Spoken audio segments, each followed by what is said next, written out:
അസ്സലാമു അലൈക്കും വറഹ്മത്തുള്ളാഹി വബറകാതുഹു. ഇബ്ലീസും വഹാബികളും രണ്ട് സന്ദർഭങ്ങളിലാണ് ഏറ്റവും കൂടുതൽ ദുഃഖിക്കാറുള്ളത്, പൊട്ടിക്കരയാറുള്ളതും ഈ രണ്ട് സന്ദർഭങ്ങളിലാണ്. ഒന്നാമത്തെ സന്ദർഭം നബി സല്ലല്ലാഹു അലൈഹി വസല്ലമ ഭൂജാതനായ ദിവസമാണ്. രണ്ടാമത്തെ സന്ദർഭം മഹാന്മാരായ സ്വഹാബാക്കൾ ഇസ്ലാമിലേക്ക് കടന്നു വരികയും അതിന്റെ ഭാഗമായി ഒരുപാട് പീഡനങ്ങളും യാതനകളും ത്യാഗങ്ങളും സഹിക്കേണ്ടി വരികയും ചെയ്തു. സ്വന്തം നാട്ടിൽ പോലും നിൽക്കാൻ പറ്റാത്ത അവസ്ഥ വന്നപ്പോൾ മദീനയിലേക്ക് പലായനം ചെയ്യേണ്ടി വന്നു. എന്നിട്ടും മുസ്ലിമായതിന്റെ പേരിൽ ഒരൊറ്റ സ്വഹാബിയെയും വഹാബികളുടെ നേതാക്കന്മാരായ അബൂജഹലും കൂട്ടരും വെറുതെ വിട്ടില്ല.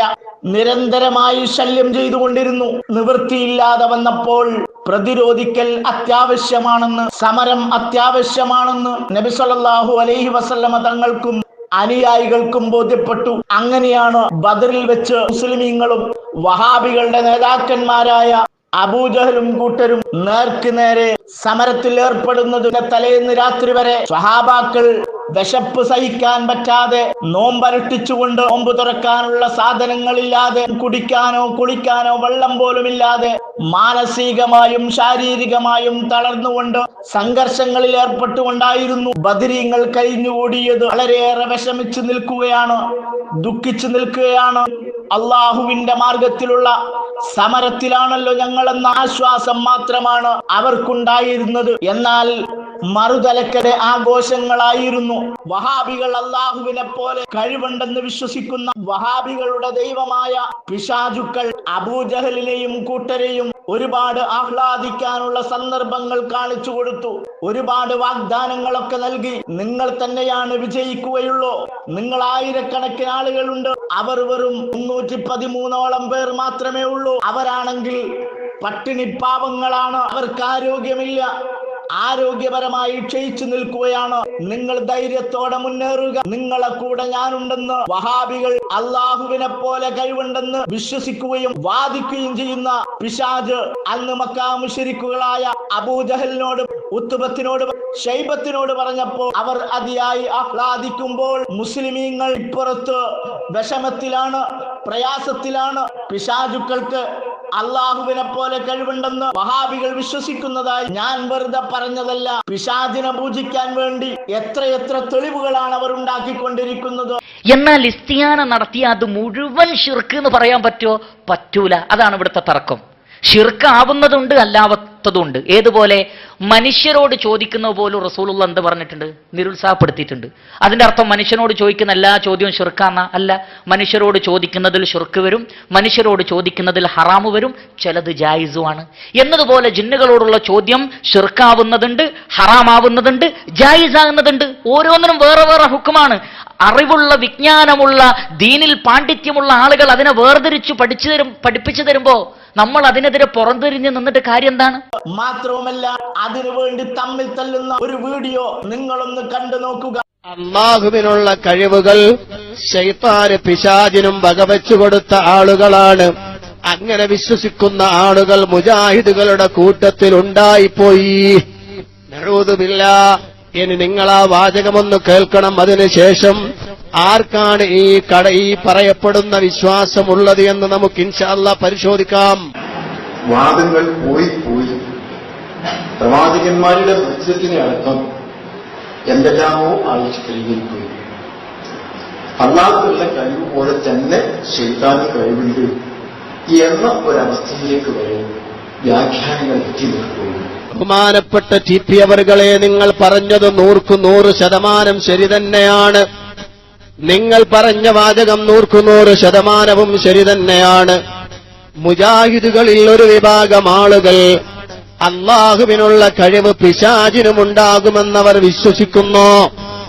അത് കേരളത്തിലെ ഞങ്ങളല്ല പ്രിയപ്പെട്ടവരെ, ജിന്നുവാദികളെന്ന് നിങ്ങൾ മുദ്രകുത്തി പുറത്താക്കിയ ഞങ്ങളല്ല.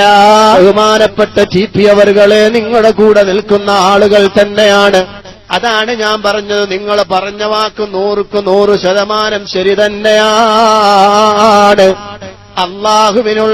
അള്ളാഹുവിനുള്ള കഴിവ് അത് പിശാചിനുമുണ്ടെന്ന് വിശ്വസിക്കുന്ന ആളുകൾ, ബഹുമാനപ്പെട്ട ടി.പി. അവറുകളെ, നിങ്ങളുടെ കൂടെ നിൽക്കുന്ന ആളുകൾ തന്നെയാണ്. കണ്ടല്ലോ സഹോദരങ്ങളെ, രണ്ട് മൗലവിമാരും പിശാചുവാദികളാണ്.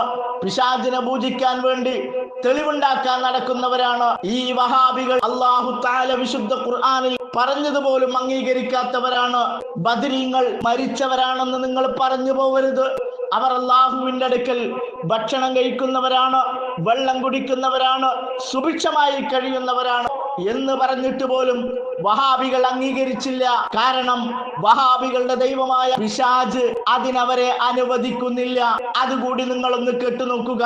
റമദാനിൽ ഇത്രയും ദിവസം നോമ്പനുഷ്ഠിച്ചവർ, ദിക്റുകൾ ചൊല്ലിയവർ, ഖുർആൻ പാരായണം ചെയ്തവർ, പള്ളികളിലേക്ക് നടന്നവർ, അള്ളാഹുവിന് ഏറ്റവും പ്രിയപ്പെട്ടവരായവർ, അവരിതാ നാളെ മുതൽ അള്ളാഹുവിന് ഏറ്റവും ഇഷ്ടമില്ലാത്ത കൊടിയ പാവമായി ശിർക്കിലേക്ക് അറിഞ്ഞോ അറിയാതെയോ എത്തിപ്പെടുന്നു. ബദരീങ്ങളുടെ പേരിൽ ആചാരങ്ങൾ ഉണ്ടാക്കി അവരോട് വിളിച്ചു പ്രാർത്ഥിക്കുന്നു. ലോകത്തെ കൊടിയ പാപം അവർ ചെയ്യാൻ തുടങ്ങുന്നു. ഒരു കാരണവശാലും അത്തരം ആഘോഷങ്ങളിൽ നമ്മൾ പങ്കെടുക്കാതിരിക്കുക. എല്ലാ ബലാവും ആഫത്തും ഇടകേറുകൾ മുസീബത്തും ബദരീങ്ങളെ ബറകത്തിനായി എന്നെ കാക്കണം യാ റബ്ബനാ. പരമയോഗി ക്ലേശമായത് ബേജാറിനാൻ അകം തേങ്ങിടോ അതിശാദിനങ്ങൾ തേടിടോ ബദരീങ്ങളായ റബ്ബനാ. പ്രഷറും പ്രമേഹം ഷുഗറും അറ്റാക്ക് ക്യാൻസർ മുഴുവനും ശിഫതെന്ന ദീർഘായുസിനും ബദരീങ്ങളാൽ തുണറബ്ബനാ.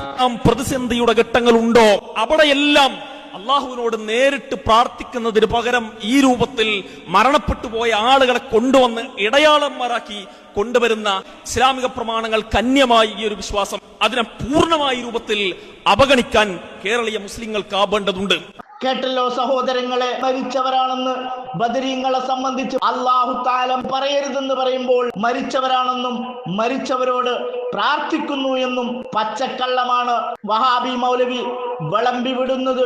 എത്രത്തോളം ആഭാസകരമാണ് ഇവരുടെ പ്രവൃത്തി. നമുക്കറിയാം, ഹബീബായ മുത്തുനബി സ്വല്ലല്ലാഹു അലൈഹി വസല്ലമ അള്ളാഹുവിനോട് ഒരു പ്രാർത്ഥന നടത്തി. രണ്ടാലൊരു ഉമറിനെ കൊണ്ട് ദീനിനെ ശക്തിപ്പെടുത്തണേ അല്ലാ. രണ്ടാലൊരു ഉമറിനെ മുസ്ലിമാക്കണമെന്നല്ല, ദീനിനെ ശക്തിപ്പെടുത്തണേ അല്ലാ. ഒരുപാട് പേരെ ഹിദായത്തിലേക്ക് കൊണ്ടുവരാൻ അവരെ കാരണമാക്കണേ അല്ലാ എന്നായിരുന്നു ഹബീബായ മുത്തുനബി സ്വല്ലല്ലാഹു അലൈഹി വസല്ലമ ചെയ്തത്. എന്തേ അള്ളാഹുവിന് കഴിയാനിട്ടാണോ, അല്ല പോരാ എന്ന് നബി സ്വല്ലല്ലാഹു അലൈഹി വസല്ലമ തങ്ങൾക്ക് തോന്നിയത് കൊണ്ടാണോ എന്ന് വഹാബികൾ പറയുമോ? അബൂജഹലിനോട് പിശാച് പറഞ്ഞു കൊടുത്തത് ബദറിൽ നിങ്ങളാണ് വിജയിക്കുക എന്നാണ്. അപ്പോൾ അള്ളാഹുവിനെ പോലെ പിശാചിന് കൈവുണ്ടെന്ന് അബൂജഹൽ വിശ്വസിച്ചു. കാരണം അബൂജഹൽ പിശാച് പൂജകനാണ്. അതുപോലെ തന്നെ വഹാബികളും വിശ്വസിക്കുന്നു, വഹാബികൾ പിശാച് പൂജകരാണ്. പക്ഷേ അവിടെ ബദരീങ്ങൾ തെളിയിച്ചു കൊടുത്തു, അബൂജഹലെ, ഉത്തുബത്തെ, ഷൈബത്തെ അള്ളാഹുവിനല്ലാതെ യാതൊരു കഴിവുമില്ല, ഏതൊരാൾക്കും അള്ളാഹു കൊടുക്കുന്ന കഴിവ് മാത്രമേ ഉള്ളൂ എന്ന് തെളിയിക്കുന്നതായിരുന്നു. വെറും 313ഓളം വരുന്ന ബദർ ശുഹദാക്കൾ പിശാച് പൂജകരായ പ്രമുഖരായിട്ടുള്ള അബൂജഹലിനെ അടക്കം നിലംപരിശാക്കി കളഞ്ഞു. അന്ന് മക്കാ മുശ്രിക്കുകൾ വല്ലാതെ വിഷമിച്ചു പോയി. പിശാചാകുന്ന അവരുടെ ദൈവത്തിന്റെ അധപ്പതനത്തിൽ അവർ ദുഃഖിക്കുകയാണ്. ഇന്ന് വഹാബികളും ചെയ്തുകൊണ്ടിരിക്കുന്നത് അത് തന്നെയാണ്. അതിനവർ പച്ചക്കള്ളം പറഞ്ഞുകൊണ്ടിരിക്കുകയാണ്. ഒന്നാമത് പറയുന്നത് ബദരീങ്ങളുടെ സഹായം നബി സല്ലല്ലാഹു അലൈഹി വസല്ലമ ചോദിച്ചിട്ടില്ല എന്നാണ്. ഞാൻ നേരത്തെ പറഞ്ഞ ഉദാഹരണം നിങ്ങൾക്ക് ഓർമ്മയുണ്ടല്ലോ. ആ സമയത്ത് ഹിദായത്തിലേക്ക് ആളുകളെ കൊണ്ടുവരാൻ, ദീനിനെ ശക്തിപ്പെടുത്താനുള്ള സഹായത്തേട്ടം ഉമർ ബിൻ ഖത്താബ് റളിയല്ലാഹു അൻഹുവിനോട് അനുവദനീയമല്ല. കാരണം വിശുദ്ധ ഖുർആൻ പറയുന്നത് നിങ്ങളുടെ സഹായി അല്ലാഹുവാണ്, റസൂലാണ്, സത്യവിശ്വാസികളാണ്.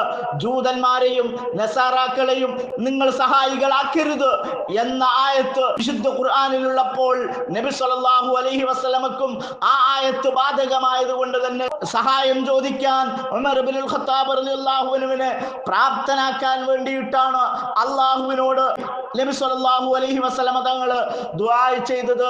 ആ ദുആ സ്വീകരിച്ചതിന്റെ ഫലമായി ഉമർ ബിൻ ഖത്താബ് റളിയല്ലാഹു അൻഹു മുസ്ലിമാവുകയും ഉമർ ബിൻ ഖത്താബ് റളിയല്ലാഹു അൻഹുവിന്റെ സഹായത്തോടുകൂടി ഒരുപാട് ആളുകൾ ദീനിലേക്ക് കടന്നു വരികയും ചെയ്തത്. ആ ഉമർ റളിയല്ലാഹു അൻഹു അടക്കമുള്ള ബദരീങ്ങളാണ് പിശാച് പൂജകരായ വഹാബികളുടെ നേതാക്കന്മാരായ മക്ക മുശ്രിക്കുകളെ നിലംപരിശാക്കിയത്. ആ നിലംപരിശാക്കിയ സന്ദർഭത്തിൽ നബി സല്ലല്ലാഹു അലൈഹി വസല്ലമ തങ്ങളും ഉമർ ഇബ്നുൽ ഖത്താബ് റളിയല്ലാഹു അൻഹു അടങ്ങിയിട്ടുള്ള മുഴുവൻ ബദരീങ്ങളും ആഹ്ലാദത്തിലാണ്, തക്ബീർ ധ്വനി മുഴക്കിക്കൊണ്ടിരിക്കുകയാണ്. അന്ന് തലേന്നും അവർ ചെയ്തത് ഖുർആൻ പാരായണമായിരുന്നു, ദിക്റുകളായിരുന്നു, ബദരീങ്ങളെ പുകഴ്ത്തലുകളായിരുന്നു. ഇന്ന് സ്വഹാബി ഇന്ന് ശത്രുവിനെ കൊലപ്പെടുത്തും എന്ന മഹത്വമേറിയ ആ പുണ്യം കരസ്ഥമാക്കുന്ന സ്ഥലം വരെ സ്വഹാബത്തിന്റെ മദ്ഹ് ഇങ്ങനെ പറഞ്ഞു കൊടുത്തു. അങ്ങനെയുള്ള പ്രവർത്തനങ്ങൾ നടത്തിയിട്ടാണ് ബദറിലേക്ക് പോകുന്നത്. നബി സല്ലല്ലാഹു അലൈഹി വസല്ലമ പറഞ്ഞതുപോലെയൊക്കെ അവിടെ സംഭവിക്കുകയും മുസ്ലിമീങ്ങൾക്ക് വിജയം ലഭിക്കുകയും ചെയ്തു. നബി സല്ലല്ലാഹു അലൈഹി വസല്ലമ തങ്ങളും മുസ്ലിമീങ്ങളും ആഹ്ലാദത്തിലാണ്. തക്ബീർ ധ്വനികളാൽ അന്തരീക്ഷം മുഖരിതമാവുകയാണ്. അതുപോലെ തന്നെ ഗനീമത്ത് സ്വത്തുക്കൾ വിതരണം ചെയ്യുകയാണ്. അവർ ആഹ്ലാദത്തോടെയാണ് മദീനയിലേക്ക് തിരിച്ചു പോയത്. അവർ സന്തോഷത്തോടുകൂടി കാരക്കയും വെള്ളവും കുടിച്ചു. മറുതലക്കൽ തലേന്ന് ആഹ്ലാദിച്ച മക്ക മുശ്രിക്കുകൾ ദുഃഖത്തിലാണ്, കരച്ചിലാണ്. ഭക്ഷണം കഴിക്കാൻ പോലും അവർക്ക് കഴിയുന്നില്ല. കാരണം തങ്ങളുടെ പ്രധാനപ്പെട്ട നേതാക്കന്മാരൊക്കെയാണ് ചത്തൊടുങ്ങിയിട്ടുള്ളത് എന്ന ദുഃഖഭാരമാണ് അവർക്കുള്ളത്. വഹാബികൾക്കും അതെ, അവരുടെ ദൈവമായ പിശാചിന്റെ അധപ്പതനത്തിന്റെ ദിവസമായിരുന്നു ബദർ രണാങ്കണത്തിൽ നടന്നത്. അതുകൊണ്ട് തന്നെയാണ് വഹാബികൾ പറയുന്നത്, ബദരീങ്ങൾ വിജയിച്ച ദിനത്തിൽ അവരുടെ വിജയത്തിൽ നിങ്ങൾ സന്തോഷിക്കാൻ പാടില്ല, ആഹ്ലാദിക്കാൻ പാടില്ല, ബിരിയാണി കഴിക്കാൻ പാടില്ല, മറ്റ് മധുര പലഹാരങ്ങൾ കഴിക്കാൻ പാടില്ല.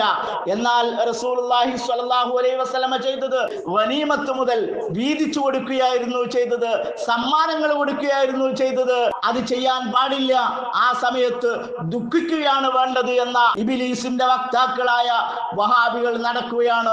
അതുകൊണ്ട് പ്രിയപ്പെട്ടവരെ, ബദർ ദിനത്തിൽ നാം ഒരുപാട് ആഹ്ലാദിക്കണം, അവരുടെ മദ്ഹ് എടുത്തു പറയണം, അവരുടെ പേരിൽ ഭക്ഷണം നൽകിക്കൊണ്ട് പാവപ്പെട്ടവർക്ക് അവരുടെ പേരിൽ അന്ന് ഭക്ഷണം ലഭിച്ചിട്ട് അവർക്ക് വേണ്ടി ഹദിയ ചെയ്യണം.